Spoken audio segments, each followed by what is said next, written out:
gonna have chairs back here. We'll have probably chairs over there and all this. How many people do you think we could fit in this area with the chairs and the people? Like, how many max do you think we could push? How many? My mom has a beautiful voice, and I've always loved my mom's voice. And I always love it when my mom sings to me. It started with a text, just a few words, allegedly. It was supposed to be the moment Christine and Janelle finally got answers. But instead, it turned into one of the most shocking family shutdowns we've ever seen on Sister Wives. Just as the long-awaited audit into the Brown family's finances was starting to take shape, in walked Mykelti, Christine's own daughter. And with a few pointed words, the entire investigation came to a screeching halt. Why? Why would Mykelti, who has watched her mother and Janelle fight for fairness for years, suddenly side with the very system they've been questioning? Was it loyalty? Was it pressure? Or was there something else at play? Something that reached far beyond family dinners and holiday awkwardness? Because this wasn't just about numbers on a spreadsheet. This was about a jaw-dropping $80,000 in luxury jewelry purchases allegedly tied to Robyn. Money that may have come from the family's shared resources. Money that Christine and Janelle believe was spent while the rest of them were struggling to keep their own households afloat. Money that could unravel years of carefully crafted public image and reveal a side of the Brown family we've only caught glimpses of on camera. I'm Sarah, and this is TLC Sister Wives Daily. Today, we're diving into the moment that stopped Christine and Janelle's financial fight dead in its tracks, and why it might be the crack that exposes everything. Buckle up, subscribe, and tell me in the comments. What do you think really made Mykelti shut it all down? Long before Mykelti ever stepped in, the warning signs were there, scattered across seasons of Sister Wives like pieces of a puzzle the audience couldn't quite put together. We've seen it in those tense living room conversations where Christine would fold her arms, her voice tight, as she tried to explain to Cody why the financial setup felt unbalanced. We've heard Janelle, practical, steady J, Annelle, admit on camera that she didn't always know exactly where the money was going, and that sometimes the family's shared finances didn't feel so shared. There were the moments when Cody would casually drop big plans for new property purchases or expensive ventures, while Christine and Janelle were openly struggling to budget for their own households. Then there was the divide that only grew deeper after the move to Flagstaff, when Robyn's rental homes always seemed to be top tier, while the others were left scrambling to find affordable places to live. The cameras caught those subtle glances, the tight smiles, and the words that weren't being said. For Christine, the frustration wasn't just about the numbers. It was about fairness. Years of watching certain wants prioritized over the needs of the rest of the family had built up into something heavier than resentment, a deep distrust. Janelle felt it too, though she often masked it in calm reasoning. Together, they'd quietly shared concerns that maybe, just maybe, the one big family financial idea was more about control than equality. So when whispers of a possible audit began, it wasn't out of nowhere. It was the natural next step for two women who had given decades to a system that promised unity but too often delivered division. An audit meant answers, proof of where the money had gone, clarity on whether everyone had truly been contributing and benefiting equally. It was a bold move, one that would require pulling back the curtain on years of private transactions. But Christine and Janelle were ready for it. They'd lived through enough disappointment to know that sometimes the truth hurts, but it's still worth finding. What they didn't know was that their quest for transparency was about to hit a wall they never saw coming. Christine and Janelle didn't launch into their investigation with loud C, confrontations, or dramatic ultimatums. No. This was quieter, more careful, almost like slipping into the back room of their own lives to check what was really there. It started with little questions. In moments caught on camera, you could see Christine asking about the shared pot of money the family always talked about, her tone polite but edged with suspicion. Janelle, ever the calm one, would bring up budgeting or property costs, hinting that she didn't always have the full picture. These weren't baseless accusations. They were grounded in years of feeling like someone else was holding the ledger while they were just expected to keep trusting. Then came the bombshell. Rumors, and later whispers among family, that over $80,000 had been spent on luxury jewelry purchases tied to Robyn's business ventures. The number alone was staggering. For Christine and Janelle, that wasn't just a line item. It was months of mortgage payments, school tuition, and basic household needs for their own kids. Emotionally, it was a gut punch. Here they were, women who had weathered years of financial compromises for the good of the family, suddenly facing the possibility that the money they had trusted to be shared equally might have been used for something entirely different. On screen, Christine's face would tighten, her eyes flashing with a mix of hurt and resolve. Janelle's reactions were quieter, but her choice of words, measured, deliberate, spoke volumes. Christine, especially, couldn't shake the need for answers. She had lived too long in a system where she was expected to stay sweet and silent. Now, she was ready to peel back the layers, even if it meant finding something she didn't want to see. She started talking to people, reviewing past agreements, mentally piecing together timelines from old conversations. Janelle backed her up, her steady presence giving Christine the confidence to keep going. This wasn't about revenge. It wasn't about causing chaos. It was about reclaiming their right to know where their contributions had gone, and whether the system they'd been part of for decades had been quietly favoring one household over the others. The two women moved forward with a plan, careful not to set off alarms. But just when they were ready to take their search to the next level, bringing in someone who could give them definitive answers, the ground shifted beneath them. And the shock didn't come from Cody or Robyn. It came from someone Christine never expected to stand in their way. The room wasn't loud, but the air was thick. The kind of heavy stillness that says everyone knows something big is about to break. Christine and Janelle had reached the point where their quiet investigation could finally move forward. The next step? Bringing in an outside set of eyes to go through the family's shared finances, the closest thing to an audit the Browns had ever faced. And then, it happened. Mykelti stepped in. Calm but firm, she put the brakes on the entire process before it even started. Cameras didn't catch the full conversation, but the shift in body language was unmistakable. Christine's expression tightened, Janelle's eyes dropped to the floor, and Mykelti, Cody and Christine's own daughter, stood in the uncomfortable role of peacemaker turned gatekeeper. On screen, Mykelti framed her choice as wanting to protect the family from more division. She talked about keeping relationships intact, avoiding the kind of explosive confrontation that might never be healed. She reminded her mom and Janelle that once certain lines were crossed, there would be no going back.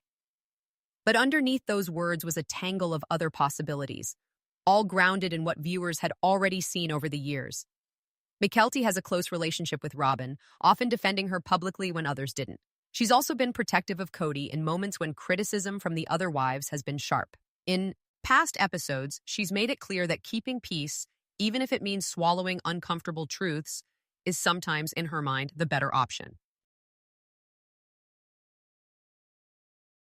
And then there's Tony, her husband. The show has made reference to his business dealings and occasional collaborations that involved Robyn's ventures. That connection, while only lightly touched on in public conversations, was enough for some fans to wonder if Mykelti was also thinking about the ripple effect an audit might have beyond just family dinners and holiday gatherings. Whatever her full reasoning, the result was the same. The audit stopped cold. Christine didn't push back in the moment, maybe out of shock, maybe because having her own daughter block her was a deeper cut than anything Cody or Robyn could have done. Janelle stayed quiet too, her face showing the frustration she didn't voice. The tension didn't explode that day.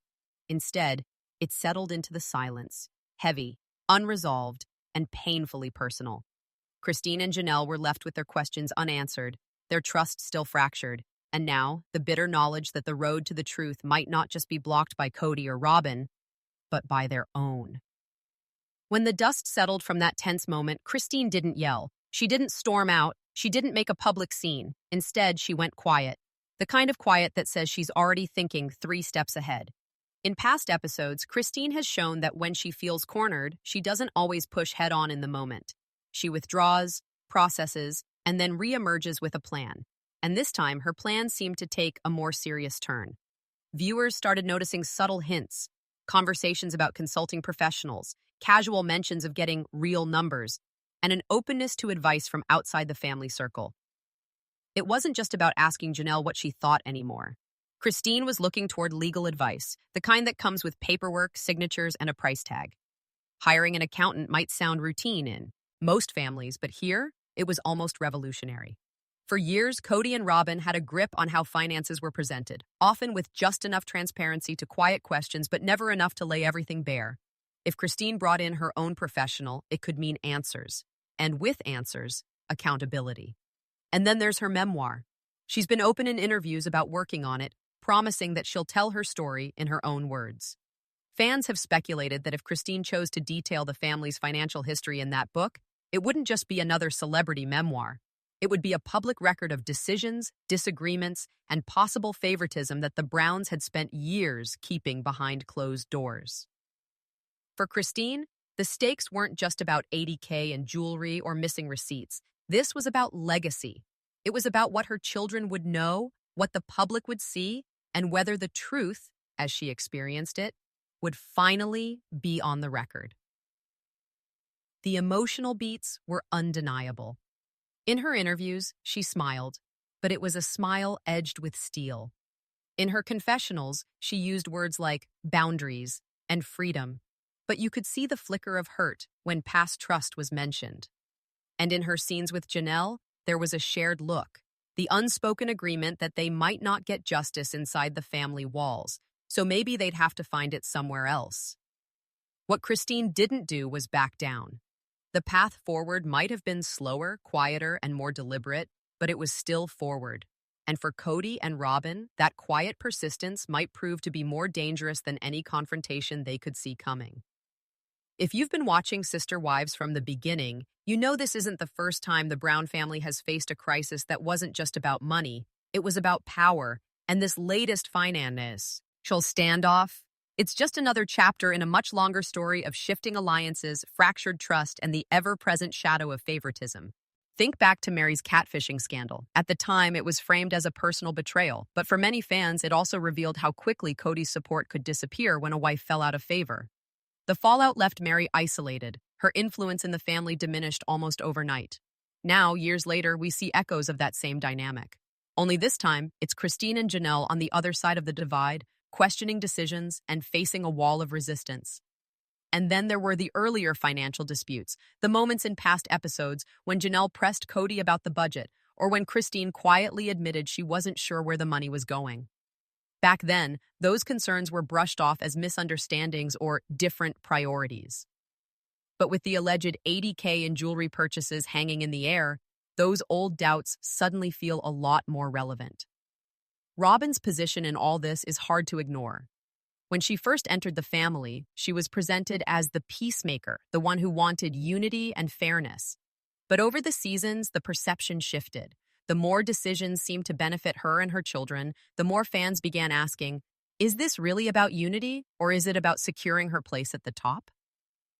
We've seen this before, haven't we? A wife raises concerns, the family closes ranks, and somehow Robyn's influence remains untouched. Is it loyalty, strategy, or something deeper that's been in play since the moment she joined the family? And here's the bigger question for you. If Christine and Janelle can't break through this wall of secrecy, what does that mean for the future of the family's shared assets? If history keeps repeating itself, will Robyn continue to hold the upper hand while the others are left fighting for answers? This moment isn't just about an audit. It's about patterns we've seen for more than a decade. Turns of trust given and taken away, of power concentrated in the hands of the favored, and of wives learning that in the Brown family, asking too many questions can change your place forever. So what do you think? Is this the beginning of real change, or just another chapter in a story we already know too well?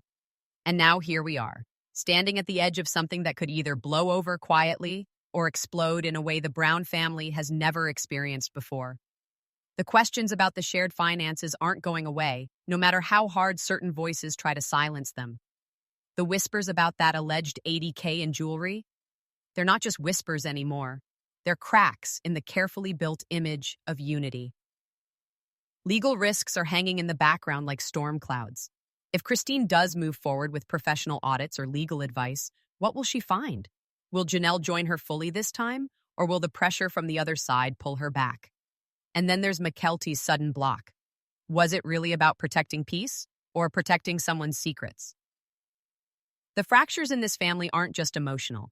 They're financial, they're strategic, and they might be irreversible. And yet, the truth has a way of pushing through, even in a family that's mastered the art of controlling the narrative. The only question is, when it does, will it destroy what's left of the Browns or finally set a few of them free? I want to hear from you. What do you think is really going on here? Is this just another round of family drama, or are we about to see a full-on financial showdown? Drop your thoughts in the comments below because your theories are part of this conversation. And if you want to be here when the next bombshell drops, make sure you hit that subscribe button and turn on notifications. You are not going to want to miss what's coming next.